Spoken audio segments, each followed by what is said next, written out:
बदलते भारत की शान।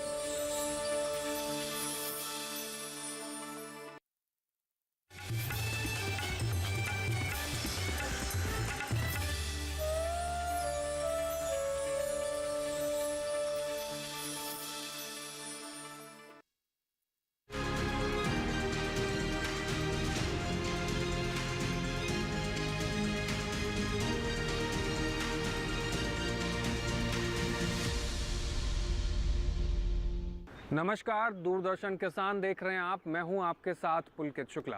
कार्यक्रम कृषि दर्शन में आप सभी का स्वागत है। कृषि दर्शन एक ऐसा कार्यक्रम है दोस्तों, जिसके माध्यम से हम आपको कृषि क्षेत्र से जुड़ी हुई तमाम जानकारियां उपलब्ध कराते हैं, ताकि उन जानकारियों का आप सही समय पर उचित इस्तेमाल कर अपने खेती किसानी में परिवर्तन ला सकें, जिससे आपकी आय भी बढ़े और हमारे किसान भाई आत्मनिर्भर भी बन सकते हैं, जिससे हमारा भारत देश भी विकासशील होगा। तो जैसे कि आप सभी जानते हैं कि कार्यक्रम कृषि दर्शन में हम अलग अलग पहलुओं पर बात करते हैं। आज हम सबसे पहले जानेंगे कि क्या जानकारी मिलेगी हमें मंत्रालय से। उसके बाद हम बात करेंगे सम्मेलन से प्रगति की ओर के बारे में। उसके बाद हम बात करेंगे विज्ञान और किसान की, और उसके बाद हम बात करेंगे कृषि स्टार्टअप की, और अंत में आज कृषि दर्शन कार्यक्रम में बात होगी फार्मिंग इंडिया की। तो चलिए आज के कार्यक्रम यानी कि कृषि दर्शन कार्यक्रम की शुरुआत करते हैं। तो चलिए कृषि दर्शन की शुरुआत करते हैं और सबसे पहले नज़र डालते हैं कि क्या जानकारी मिल रही है मंत्रालय से। मत्स्य पालन के क्षेत्र में काफ़ी ज़्यादा बदलाव हुए हैं। आज मत्स्य पालन क्षेत्र में जो मछली पालक हैं वो काफ़ी तेज़ी से विकसित भी हो रहे हैं और आत्मनिर्भर भी बन रहे हैं। आज मत्स्य पालन विभाग से हमें क्या जानकारी मिल रही है, इसके लिए सीधा आप चलते हैं कृषि विभाग के डीडी किसान के स्टूडियो, जहाँ से मत्स्य पालन विभाग के उपायुक्त राजीव प्रताप दुबे क्या जानकारी दे रहे हैं। आइए सुनते हैं। जैसा कि आप जानते हैं कि भारत सरकार ने ब्लू रेवोल्यूशन स्कीम को हमारे देश में लॉन्च किया 2015 के आसपास, जिसमें हम लोगों ने लगभग 3000 करोड़ रुपए का प्रोविज़न रखा, जिसमें हम अपने देश में जो हमारे इंफ्रास्ट्रक्चर्स हैं और जो हमारे बेनिफिशियरी ओरिएंटेड जो कंपोनेंट्स हैं, उसमें जो हमारे मत्स्य भाई बहन हैं या जो हमारे दूसरे किसान हैं, उनको हम उसमें आर्थिक और टेक्नोलॉजिकल सपोर्ट हम प्रोवाइड करते रहे। और उस दौरान जो है हम लोगों ने पूरे देश में लगभग 13 फिशिंग हार्बर्स और फिश लैंडिंग सेंटर्स को अप्रूवल दिया, जिसमें हम लोगों ने कंस्ट्रक्शंस या मॉडर्नाइजेशंस, ये इन दोनों के लिए हम लोगों ने पैसा दिया, जिसकी वजह से जो किसान या मछुआरे भाई बहन हैं उनकी आमदनी में बढ़ोतरी हो, इस दिशा में हम लोगों ने कार्य किया। और इसके अंतर्गत बेसिकली जो था वो ये था कि केंद्र सरकार और राज्य सरकार दोनों मिलके, तथा जो हमारे ऑटोनमस बॉडीज़ हैं या बोर्ड्स हैं, जो स्टेट गवर्नमेंट्स के बोर्ड्स हैं, कॉरपोरेशंस हैं, फेडरेशंस हैं, इसके कहने का मतलब ये है कि जो भी कोई एंटिटी हो, स्टेट गवर्नमेंट्स की एंटिटी हो, उसके साथ मिलकर हम लोग जो है पूरे देश का में मूलभूत जो इंफ्रास्ट्रक्चर के ढांचे हैं उसका हम विकास करें। दोस्तों आगे बढ़ते हैं और बात करते हैं सम्मेलन से प्रगति की ओर। दिल्ली स्थित पूसा में नास कॉम्प्लेक्स में राष्ट्रीय कृषि सम्मेलन खरीफ 2024 अभियान का आयोजन किया गया। इस अभियान में क्या कुछ खास रहा, आइए जानते हैं। पूसा के नास कॉम्प्लेक्स में राष्ट्रीय कृषि सम्मेलन खरीफ अभियान 2024 का आयोजन किया गया। ये अभियान साल में एक बार आयोजित किया जाता है। इस खरीफ अभियान के अवसर पर कृषि एवं किसान कल्याण मंत्रालय के सचिव मनोज आहूजा, भारत सरकार के उर्वरक सचिव रजत कुमार मिश्रा, भारतीय मौसम विभाग के महानिदेशक डॉक्टर मृत्युंजय महापात्र, कृषि एवं किसान कल्याण मंत्रालय के अपर सचिव फैज अहमद किदवई, देश भर में अनेक राज्यों के कृषि विभाग से जुड़े वरिष्ठ अधिकारी उपस्थित थे।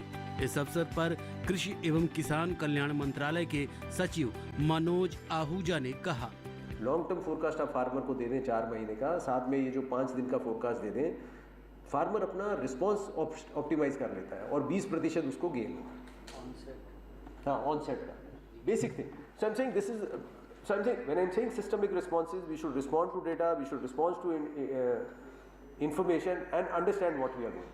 So this is just a small example I told of what we will do at least in November, December तक. What we are saying will be on ground. Dr. Pathak and Dr. Mahapatra and we have agreed. So we'll put the system. ये systems बने हुए हैं. आप कहीं जाके देखेंगे सबके पास है एक एग्रोमेट्रोलॉजिकल वो होगा ऐप है उसमें यही चीज़ें आ रही हैं.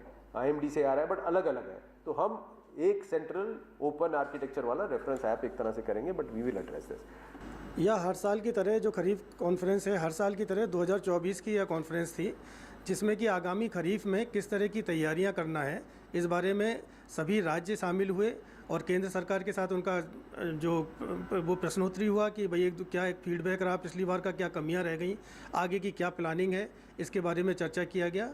और जहाँ तक है कि फर्टिलाइज़र मिनिस्ट्री से जैसे सेक्रेटरी आए थे तो उन्होंने मतलब यह बताया है कि खाद की आपूर्ति की व्यवस्था काफ़ी अच्छी है और स्टॉक काफ़ी अच्छा है, इसलिए कोई दिक्कत नहीं आएगा आगामी खरीफ में. मौसम की भी बारे में जहाँ तक है किसान भाइयों तो आपके लिए काफ़ी खुशखबरी है कि मौसम आगे काफ़ी अच्छा रहेगा. मौसम विज्ञान विभाग ने यह जानकारी दी कि मौसम आगे काफ़ी अच्छा है. जलाशयों की भी स्थिति मौसम अच्छा, बरसात अच्छा होने के कारण सुधर जाएगी जहाँ भी थोड़ी बहुत कमियां हैं, ऐसा बताया सेंट्रल वाटर रिसोर्सेज मिनिस्ट्री के लोगों ने. और काफ़ी अच्छा खरीफ की तैयारी इस तरह से किसान भाई कर सकते हैं जो कि उनके लिए लाभप्रद होगा. आगे बढ़ते हुए अब बात कर लेते हैं विज्ञान और किसान की.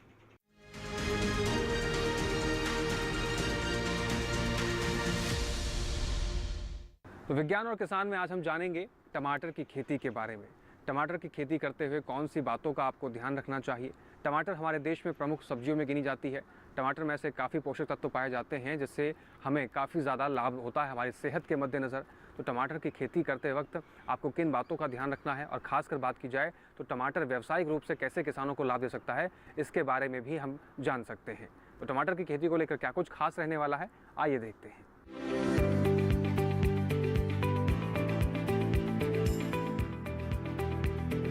सब्जियों में टमाटर का एक महत्वपूर्ण स्थान है. टमाटर भारत ही नहीं समूचे विश्व में उगाई जाने वाली एक फसल है.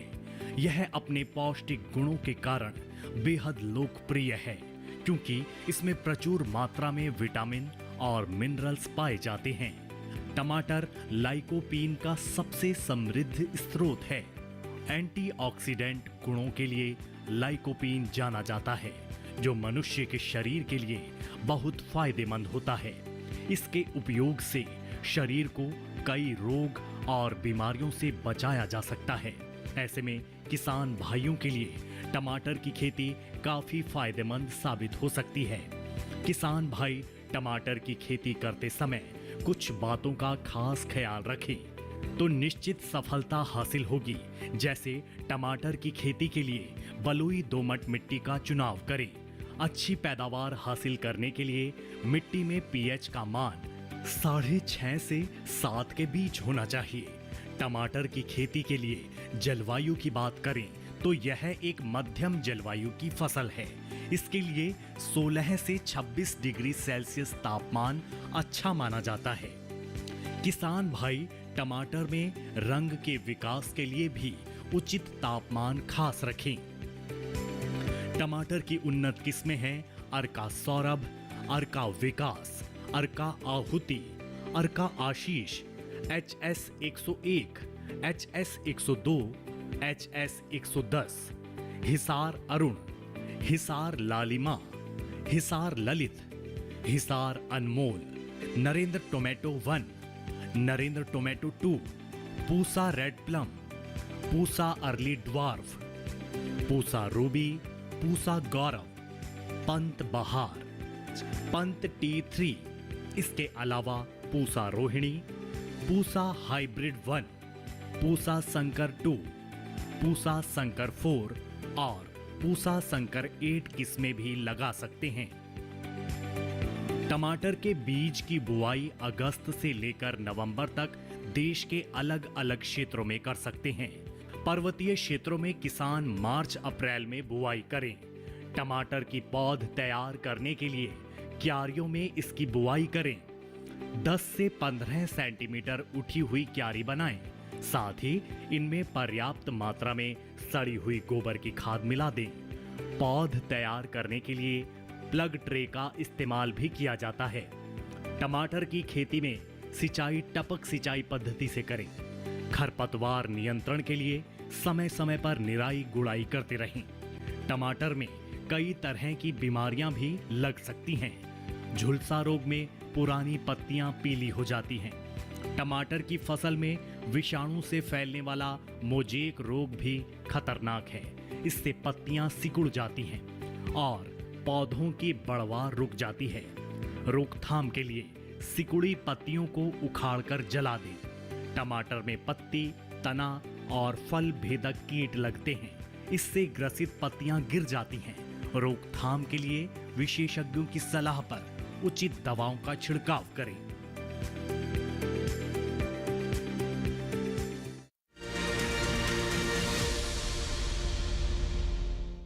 तो दोस्तों यहाँ वक्त हो गया एक छोटे से ब्रेक का।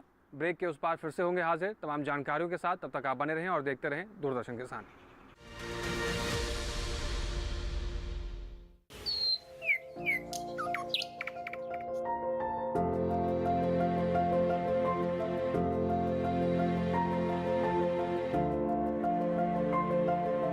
कहाँ होगी बारिश, किस जगह पड़ेगी बर्फ, कहाँ रहेगा कोहरा, कैसा रहेगा तापमान, पर्यटन स्थलों पर क्या रहेगी मौसम की स्थिति। जानने के लिए देखिए मौसम खबर रोजाना शाम 7:30 बजे सिर्फ डीडी किसान पर।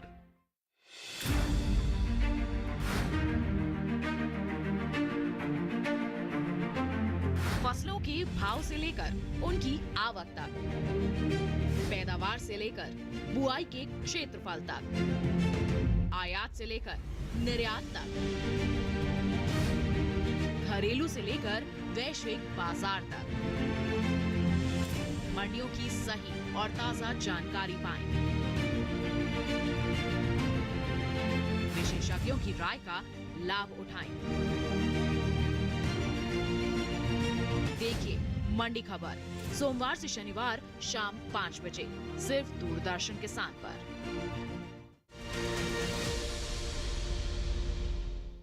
ब्रेक के बाद एक बार फिर से आप सभी का स्वागत है कार्यक्रम कृषि दर्शन में। कृषि दर्शन के इस हिस्से में हम बात करेंगे कृषि स्टार्टअप के बारे में।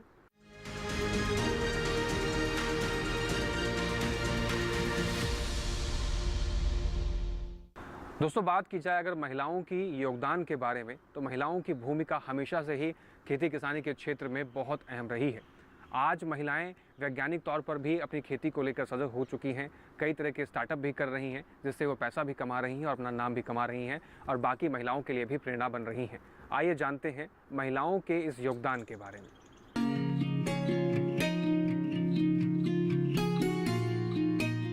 चाडूरा कश्मीर के बडगाम जिले का एक छोटा सा आकर्षक गांव है। यहाँ की रुबीना तबस्सुम आज फूलों की खेती की एक सफल व्यवसायी मानी जाती हैं। छोटी सी सतह से फूल उत्पादन और बिक्री का काम आरंभ करने वाली रुबीना का व्यवसाय आज अपने गांव की सीमाएं पार कर चुका है। मैंने रेडियो पर एक ऐड सुना कि JKEDI एक प्रोग्राम कर रहा था, मंजिलें और भी है, वो कमर्शियल फ्लोरिकल्चर पर 10 डेज का ट्रेनिंग प्रोग्राम रख रहे हैं। तो मैंने वहाँ से ही स्टार्ट किया और 10 डेज की ट्रेनिंग ख़त्म होने के बाद ही 11th डे को ही मैंने मन बना लिया, इन 10 दिनों में मैंने मन बना लिया कि मुझे करना ही करना है। यूनाइटेड फ्लोरीटेक के नाम से व्यवसाय शुरू करने वाली रुबीना को आशा से अधिक सफलता प्राप्त हुई। इससे उत्साहित होकर रुबीना ने अपने व्यवसाय में विस्तार का निश्चय किया। आज उनका ये व्यवसाय कृषि उद्योग का रूप ले चुका है। हमारे यहाँ माशाल्लाह से बहुत ज़मीनें हैं जो वेस्ट पड़ी हुई है, उनको हम यूज़ में लाके रेंट पर ज़मीन ले सकते हैं। हमारा भी जो बड़ा यूनिट है जहाँ पर हमारा लेवेंडर और रोज़ है वो भी हमने रेंट आउट किया हुआ है, तो उस पर हमने कल्टीवेशन की हुई है। कश्मीर का एरिया, इसमें पोटेंशियल है बहुत इस एरोमेटिक एंड मेडिसिनल में। ये एक एलाइड एक्टिविटी थी तो मैंने चूज़ किया कि मैं ये भी ऐड करूँ। रूबीना ने व्यवसाय के विस्तार में सुगंधित फूलों और जड़ी बूटियों की खेती को भी साथ जोड़ लिया। इसके लिए उन्होंने किराए पर जमीन ली। सफलता प्राप्त होने पर उन्होंने सुगंधित फूलों से तेल निकालने के लिए एक प्लांट भी स्थापित किया। विभिन्न प्रकार के सुगंधित फूलों से निकाले गए तेल को अलग अलग आकार और मात्रा वाली बोतलों में भरकर बेचा जाता है। एमबीए की डिग्री प्राप्त रूबीना ने इंटरनेट पर डिजिटल बिक्री आरंभ कर अंतर्राष्ट्रीय सतह पर पहुंच बनाई।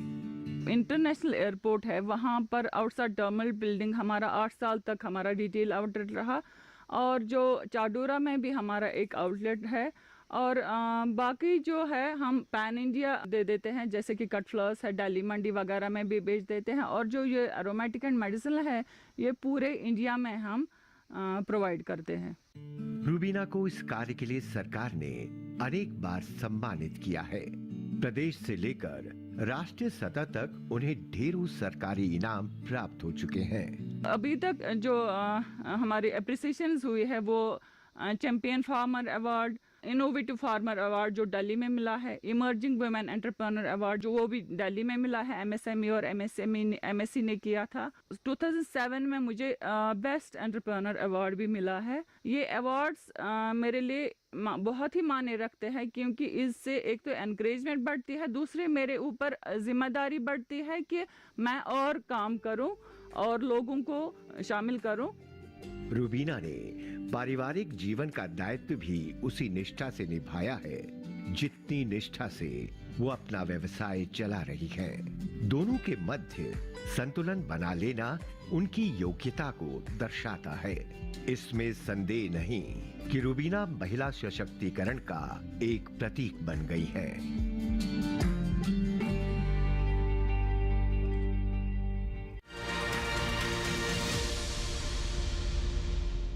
दोस्तों वक्त हो गया यहाँ पर एक और छोटे से ब्रेक का। ब्रेक के उस पार हम जानेंगे फार्मिंग इंडिया के बारे में। तब तक आप बने रहें और देखते रहें कृषि दर्शन।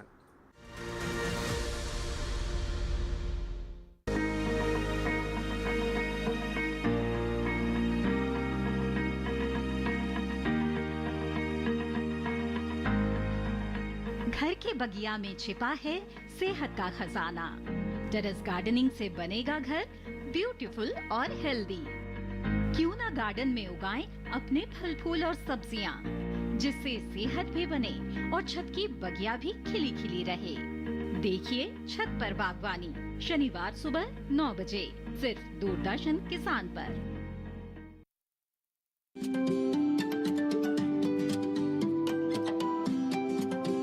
जब बात अच्छी सेहत की हो, किसी तरीके की लापरवाही नहीं करो, किसी तरीके का समझौता ना करो। ना बरतें लापरवाही, लक्षणों को पहचानें और लें डॉक्टर की सलाह।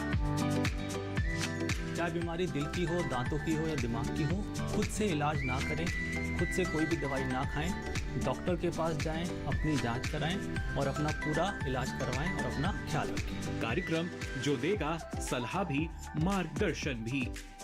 मोबाइल उठाएं, नंबर मिलाएं 1800113060 या 1800113061।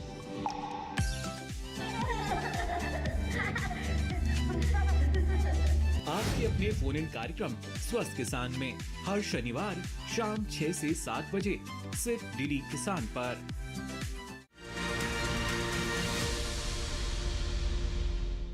ब्रेक के बाद एक बार फिर से आपका स्वागत है कार्यक्रम कृषि दर्शन में। कृषि दर्शन के इस कार्यक्रम में अब हम बात करेंगे फार्मिंग इंडिया के बारे में।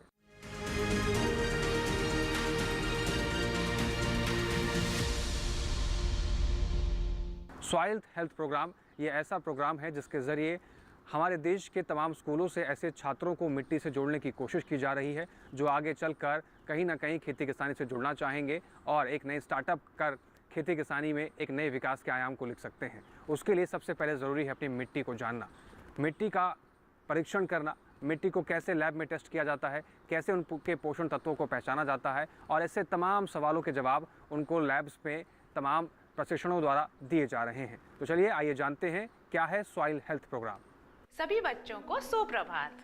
सुप्रभात मैम। आज हम बात करेंगे मिट्टी के स्वास्थ्य की। मैम, मिट्टी का स्वास्थ्य, क्या मिट्टी का भी स्वास्थ्य होता है? हमने तो मिट्टी को नॉन लिविंग समझा था। बच्चों, मिट्टी हमारे लिए बहुत ही महत्वपूर्ण होती है।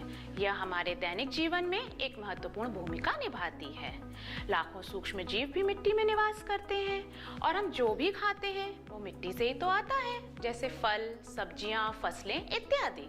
ओ मैम, ये तो बहुत इंटरेस्टिंग लग रहा है। स्वस्थ मिट्टी से जहाँ पौधों, वृक्षों और फसलों को पोषण मिलता है, वहीं अच्छे पोषण से हम भी स्वस्थ रहते हैं। वहीं खराब मिट्टी के स्वास्थ्य से हमारी जैव विविधता और कृषि जलवायु भी सीधे प्रभावित होती हैं। मैम, तो कैसे पता चलेगा कि मिट्टी स्वस्थ है कि नहीं? ठीक वैसे ही जैसे हम अपने शरीर के स्वास्थ्य की जांच ब्लड टेस्ट और एक्सरे इत्यादि से करते हैं, उसी प्रकार मिट्टी स्वस्थ है या नहीं, उसके लिए हम मिट्टी के विभिन्न पैरामीटर्स की जांच करते हैं। समझ आ गया मैम। मिट्टी के जांच के माध्यम से हमें ये पता चलता है कि हमारी मिट्टी क्यों बीमार है। सही समझे बच्चे। इसीलिए भारत सरकार ने बच्चों को मिट्टी के स्वास्थ्य का महत्व समझाने के लिए स्कूल सॉइल हेल्थ कार्यक्रम शुरू किया है। Ma'am, school soil health program में हम क्या सीखेंगे? इस प्रोग्राम के द्वारा केवीके वैज्ञानिक आपको मिट्टी का महत्व, मिट्टी के स्वास्थ्य की जांच के लिए सैंपल कैसे लेने हैं और अन्य जरूरी जानकारियां देंगे। आप विद्यालय में लिए गए मिट्टी के सैंपल की 12 पैरामीटर्स पे जांच करेंगे। हेलो बच्चों। Hello sir. जैसे कि हम सब ये जानते हैं कि मिट्टी का खराब स्वास्थ्य हमारे जीवन को भी प्रभावित करता है, पर मिट्टी का स्वास्थ्य खराब कैसे होता है, पहले ये जानते हैं। अत्यधिक रासायनिक उपयोग के कारण जीवाणुओं और माइक्रो ऑर्गेनिज्म का संतुलन विघटित हो सकता है, जिससे मिट्टी की गुणवत्ता घट जाती है और फसलों की उपज में भी कमी आती है। मिट्टी की क्षति का यह एक मुख्य कारण है। जलवायु परिवर्तन के कारण मिट्टी परिवर्तित होती रहती है, जिससे किसानों को फसलों को उगाने में और मुश्किल होती है। इसके अलावा वायुमंडलीय बदलाव से मौसम की अनियमितता बढ़ती है, जो कि फसल के चक्र को प्रभावित करता है। मिट्टी का कटाव या खनन भी एक महत्वपूर्ण कारण है। इससे भूमि का स्तर कम हो जाता है और ये खेती के लिए कम उपयुक्त हो जाती है। इन सभी कारणों को ध्यान में रखकर हमें मिट्टी की सुरक्षा के लिए कार्रवाई करनी चाहिए। तो बच्चों, मिट्टी की जांच क्यों महत्वपूर्ण है, समझ आया? जी सर। तो बच्चों, मिट्टी के परीक्षण के बाद भारत सरकार किसानों को मिट्टी के स्वास्थ्य कार्ड देती है। ये एक विशेष प्रकार का कार्ड होता है जिसमें मिट्टी के स्वास्थ्य से संबंधित सभी प्रकार की जानकारियां होती हैं। ये आपकी मिट्टी के 12 पैरामीटर्स की मापदंड करके उसमें पोषक तत्वों की मात्रा, मिट्टी की बनावट, पीएच स्तर और उत्पादकता से संबंधित महत्वपूर्ण कारकों के बारे में बताता है। स्वास्थ्य कार्ड द्वारा दी गई सिफारिशों का उपयोग करके किसान न सिर्फ अपनी मिट्टी को स्वस्थ रख सकता है, बल्कि उत्पादकता भी बढ़ा सकता है। तो बच्चों, आप तैयार हैं कि खेत में जाके मिट्टी का नमूना लें? जी सर।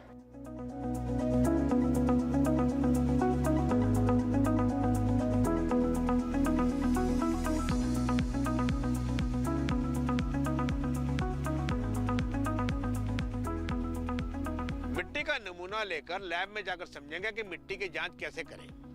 मिट्टी के स्वास्थ्य की जांच पूरी होने के बाद मिट्टी के स्वास्थ्य पैरामीटर को मिट्टी के स्वास्थ्य पोर्टल में दर्ज करके मिट्टी का स्वास्थ्य कार्ड बनवा लेंगे। बन गया हमारा सॉइल हेल्थ कार्ड। बच्चों, अब समझते हैं कि मिट्टी के स्वास्थ्य कार्ड के आधार पर SRLM दीदी किसानों को क्या समझाती हैं। बच्चों, मिट्टी के स्वास्थ्य कार्ड के माध्यम से हम किसानों को एक सतत, समृद्ध और स्वस्थ खेती की जानकारी देते हैं। हम इसके माध्यम से किसानों को समझाते हैं कि उनकी मिट्टी में किन पोषक तत्वों की कमी है और उसे सुधारने के लिए क्या कर सकते हैं। कई भारतीय राज्यों की मिट्टी की गुणवत्ता खराब है और इसका असर फसलों की उपज पर भी पड़ता है। इस समस्या का हल करने के लिए इंटीग्रेटेड न्यूट्रिएंट मैनेजमेंट द्वारा विभिन्न प्रकार के उर्वरकों का सही समय पर सही मात्रा में फसलों के अनुसार उपयोग करते हैं। इंटीग्रेटेड न्यूट्रिएंट मैनेजमेंट में किसानों को बताया जाता है कि जैविक बायोफार्म उर्वरक पिछली फसल के अवशेष, मल्चिंग, पशुओं के बचे विशिष्ट पदार्थ, फसल रोटेशन आदि को उपयोग करके मिट्टी के स्वास्थ्य को सुधारा जा सकता है। यह उपाय मिट्टी की गुणवत्ता को बेहतर बनाने में मदद करते हैं और फसलों की उपज में भी सुधार लाते हैं।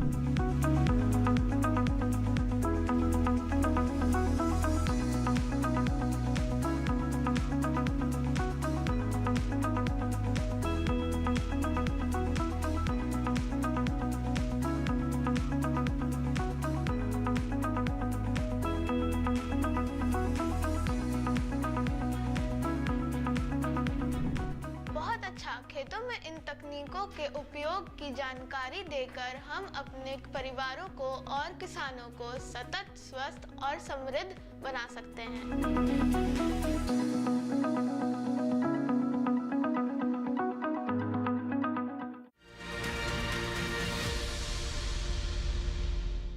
दोस्तों, ये था आज का हमारा कार्यक्रम कृषि दर्शन। इसमें दिखाई गई सभी जानकारियों का उम्मीद है कि आप सही समय पर उचित लाभ उठाएंगे और अपनी खेती किसानी में परिवर्तन लेके आएंगे, जिससे आपको मुनाफा भी होगा और हमारा देश भी विकासशील होगा। कृषि दर्शन के इस कार्यक्रम में बस इतना ही, लेकिन इसके अलावा कोई और भी जानकारी आप हमसे चाहते हैं या कोई अपने सुझाव या कोई सलाह हम तक पहुंचाना चाहते हैं, जिसके ज़रिए आप हमें पत्र भी लिख सकते हैं। पत्र लिखने के लिए आप हमारा पता नोट कर सकते हैं। हमारा पता है कृषि दर्शन, कमरा नंबर 58, CPC, दूरदर्शन, खेलगांव, नई दिल्ली 110049। दोस्तों, इसके अलावा आप हमें ईमेल के ज़रिए भी अपने सुझाव और अपने सलाह हम तक पहुंचा सकते हैं। हमारी ईमेल आईडी नोट कर सकते हैं आप। हमारी ईमेल आईडी है krishidarshan@gmail.com। और इस कार्यक्रम को आप हमारे YouTube चैनल पर भी देख सकते हैं। इसके लिए आपको करना बस इतना है कि टेलीविज़न स्क्रीन पर दिखाए जा रहे QR कोड को स्कैन कीजिए और सीधा DD किसान के YouTube चैनल पर पहुंच जाइए और अपने मोबाइल फ़ोन पर भी कृषि दर्शन के इस कार्यक्रम को कहीं भी किसी भी वक्त बैठकर आप देख सकते हैं। आज के कृषि दर्शन कार्यक्रम में बस इतना ही। उम्मीद है कि इन जानकारियों का आप लाभ उठाएंगे। फिर से होंगे हाजिर तमाम जानकारियों के साथ। तब तक आप बने रहें दूरदर्शन किसान के साथ। नमस्कार।